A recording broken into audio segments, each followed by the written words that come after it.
ভাই গাড়ির ভেতর থেকে অনেক টাকা।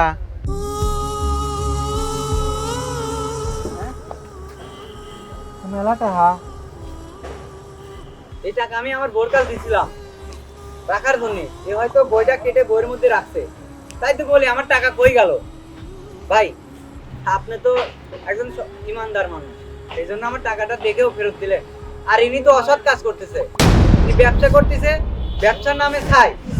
আসলে ভাই আরে চুপ করেন ভাই, আমি আপনার ব্যবসাকে ছোট করতেছি না। ব্যবসা একটা হালাল জিনিস, ব্যবসা করেন ঠিক আছে, কিন্তু এইভাবে কেন ভাই? আপনার টাকাটা দেখে তো আমাকে দিয়েও দিতে পারতেন, কিন্তু আমাকে তো দিলেন না। আর দেখেন ইনি আমাকে দিয়ে দিল, তার মানে কি ভাই? আপনার যদি কোনো গাইড লাগে, কোনো কিছু লাগে আমাকে জানাবে, আমি আপনার নাতনির জন্য সব করতে পারবো। আপনি এত সুন্দর সৎ মানুষ, এরকম মানুষ তো এখন খুঁজে পাওয়া মুশকিল। আপনার সাইডেরটাই দেখেন চুরি করতেছিল, তাই তো বলি গাইডটা দিতে চাই না কেন? আপনার নাতির জন্য আমার দোয়া রইলো।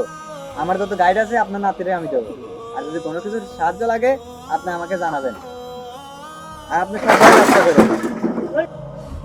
আপনারা ব্যবসা করবেন ঠিকই, ব্যবসাটা সৎভাবে করবেন, কারণ আপনি সৎ থাকলে আল্লাহ খুশি হন, আর আল্লাহ খুশি হলে আপনার ব্যবসার বরকত তিনি দিয়ে দিবেন।